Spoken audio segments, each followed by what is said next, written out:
வணக்கம் கிரிக்கெட் ரசிகர்களே. நீண்ட நாள் காத்திருப்பு முடிவுக்கு வந்துவிட்டது. 2026ஆம் ஆண்டின் இந்திய பெருந்தொடரின் முதல் திருவிழா இன்று கோலாகலமாக தொடங்குகிறது. கடந்த ஆண்டின் சாம்பியன் பட்டம் வென்ற பெங்களூரு அணியும் ஹைதராபாத் அணியும் இந்த முதல் போட்டியில் நேருக்கு நேர் மோதுகின்றன.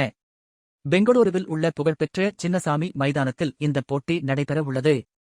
கடந்த முறை ரஜத் படிதார் தலைமையில் முதல் முறையாக கோப்பையை கைப்பற்றி வரலாறு படைத்த பெங்களூரு அணி இந்த முறை அந்த பெருமையை தக்கவைத்துக் கொள்ளும் முனைப்புடன் களம் இறங்குகிறது. இந்த ஆண்டின் தொடக்கமே அதிரடியாக அமையும் என்பதில் ஐயமில்லை. சின்னசாமி மைதானம் என்றாலே சிக்ஸர் மழைக்கு குறைவிருக்காது. குறிப்பாக விராட் கோலி தனது நீண்ட கால கனவை நனவாக்கிய பிறகு விளையாடும் முதல் தொடர் இது என்பதால் மைதானம் முழுவதும் அவரது பெயரால் அதிரப்போகிறது.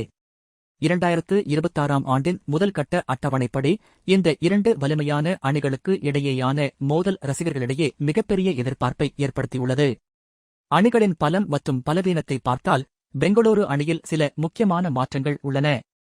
ஆஸ்திரேலியாவின் வேகப்பந்து வீச்சாளர் ஜோஷ் ஹேசில்வுட் காயம் காரணமாக முதல் சில போட்டிகளில் விளையாட மாட்டார் என்று தெரிகிறது. அவருக்கு பதிலாக நியூசிலாந்தின் ஜேக்கப் டஃபி பந்துவீச்சில் முக்கிய பங்கு வகிப்பார்.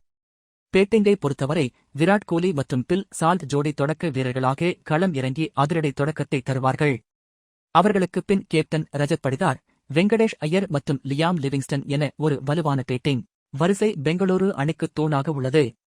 குறிப்பாக போட்டியை முடித்து வைக்கும் பொறுப்பில் டிம் டேவிட் மற்றும் ரொமாரியோ ஷெப்பர்ட் இருப்பது அந்த அணிக்கு கூடுதல் பலம். மறுபுறம் ஹைதராபாத் அணிக்கு இந்த முறை ஒரு சவாலான தொடக்கம் அமைந்துள்ளது. அந்த அணியின் கேப்டன் பேட் கமின்ஸ் காயம் காரணமாக ஆரம்ப போட்டிகளில் விளையாட முடியாத சூழல் ஏற்பட்டுள்ளது. அவருக்கு பதிலாக இஷான் கிஷன் அணியை வழிநடத்துவார் என்றும் அபிஷேக் சர்மா துணை கேப்டனாக இருப்பார் என்றும் தகவல்கள் வெளியாகியுள்ளன.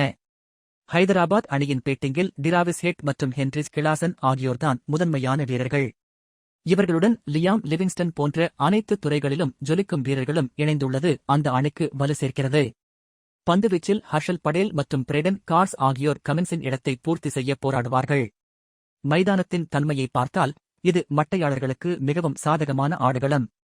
மாலை நேரத்தில் காற்றில் ஈரப்பதம் இருக்கக்கூடும் என்பதால் நாணய சுழற்சியில் வெல்லும் அணி முதலில் பந்துவீச்சை தேர்வு செய்ய அதிக வாய்ப்புள்ளது.